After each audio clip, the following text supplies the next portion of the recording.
So Brad, I gotta drop a bomb on you here. I didn't really talk to you about that. I was going to ask this, so hopefully you're prepared. But look, I had a client, as you know, that did a mortgage with you recently. And when you're doing the mortgage, you prepare this disclosure statement of all the costs, right?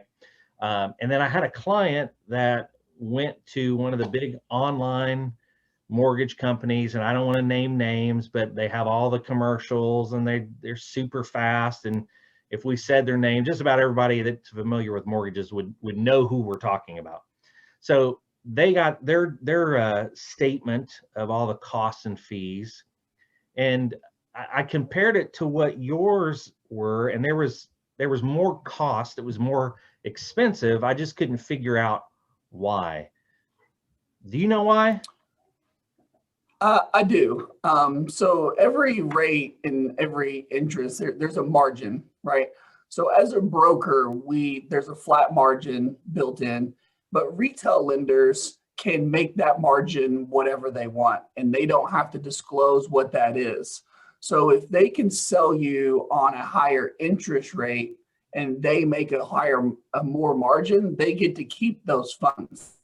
But they also get to hide what that margin is. So if you don't shop or you don't at least get a second opinion from somebody, they may be charging you 2, 3, 4, or 5 percentage points more than another lender if they don't shop around, because they wouldn't know.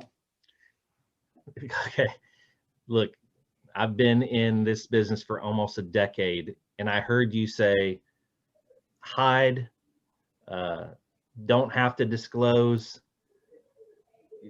Try, if you could explain that to us again, as if we're a 7-year-old trying to explain it to a 5-year-old. Where is this?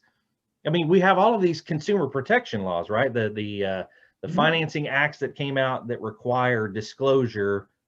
What am I missing?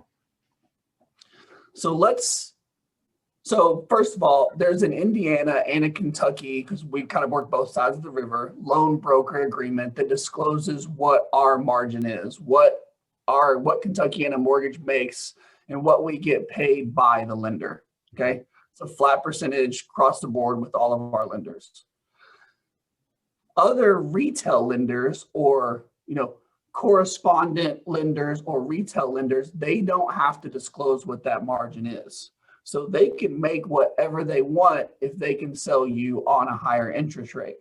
So let's just use a general scenario. Let's say today's par rate is 3% and your 3% is your 3%. Well, if that retail lender gives you 3.25, that additional 1% or 1.5%, they can keep for themselves.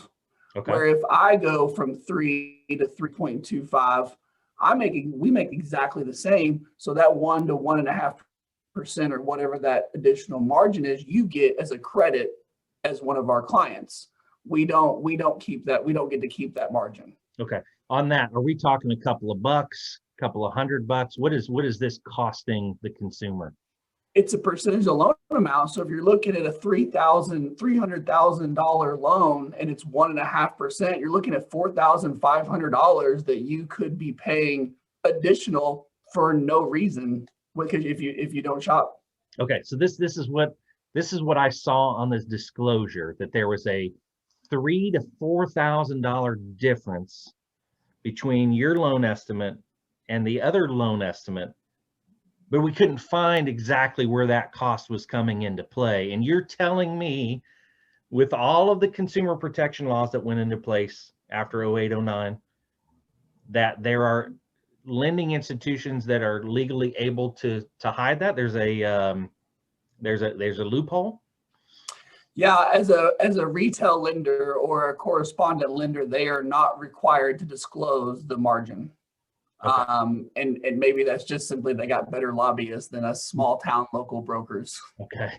So you're saying retail lender. I want to try and put a face to this, and I know you're being nice not to name names here, but are we talking the big box banks that everyone would know the names of? Yeah, so in your local branch down the road of big box bank that's got branches all over the country, all the way down to any mortgage lender that is not a broker. So you can find, so as far as state licensing goes, brokers are licensed under the Secretary of State in the state of Indiana. Financial retail institutions are regulated by the Department of Financial Institutions. So if a lender is regulated by a Secretary of State, going to be a broker, DFI, going to be a retail lender. Okay, so not to belabor this, but I think it's so important.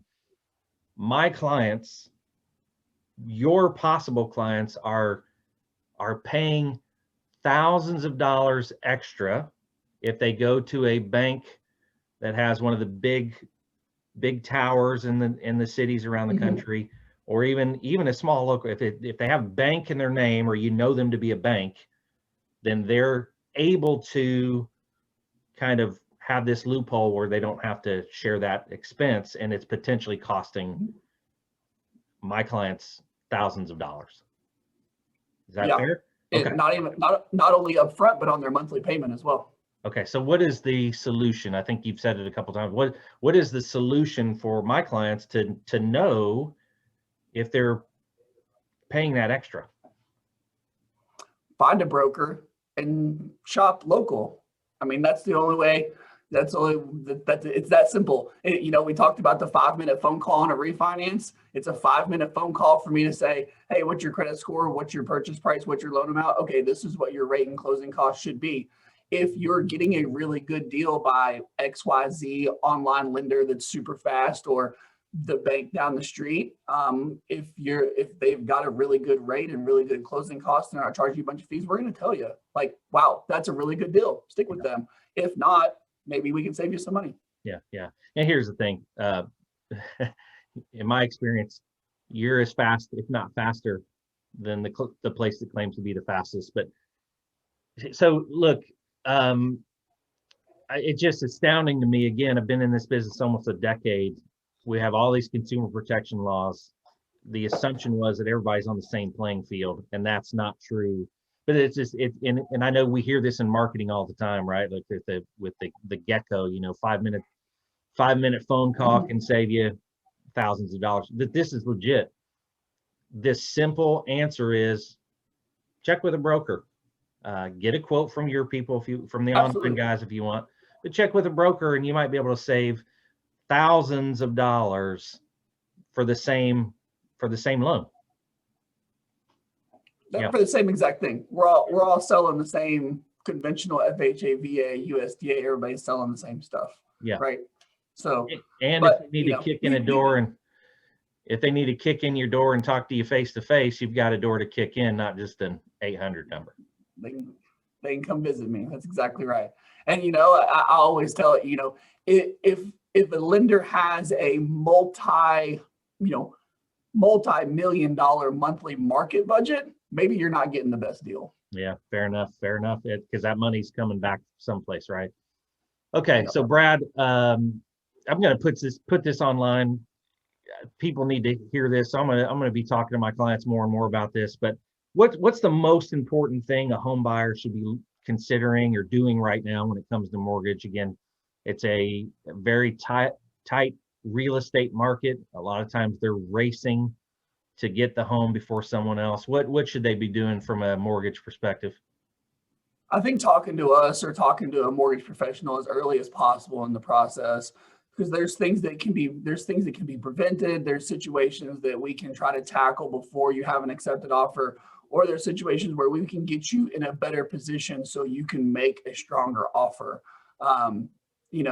Unfortunately, right now, the purchase agreement says what type of financing you're getting, and if we can get you from your credit score from where you need to do an FHA to where you can do a conventional, you're helping your chances.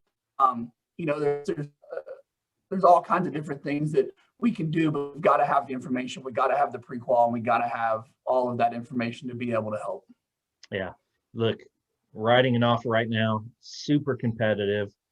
If the house is worth buying, it's more than likely going to have multiple offers. People are waiving inspections.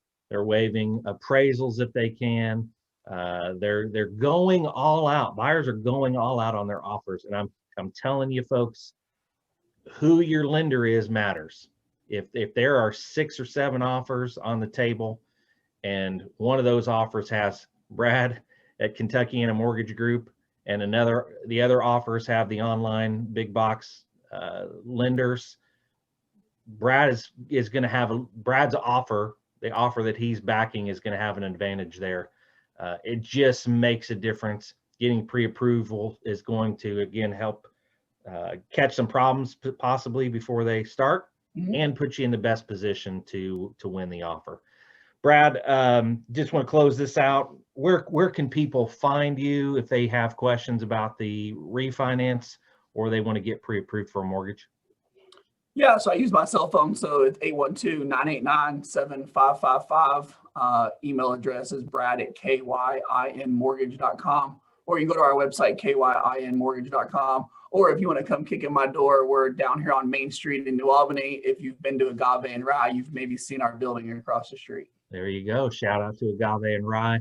I'll put the contact information that Brad just talked about, minus his cell phone. I'll spare you that. But I'll put that in the notes, and I'll put that on the blog. Folks, he's one of the best in the business. He is local, and he's got a door to kick in, and you can go get pre-approved for a mortgage and grab some stuff from Agave and Rye. Brad, thanks for being with us today. Yeah, thank you, Mike, so much. I appreciate it. Have a good day.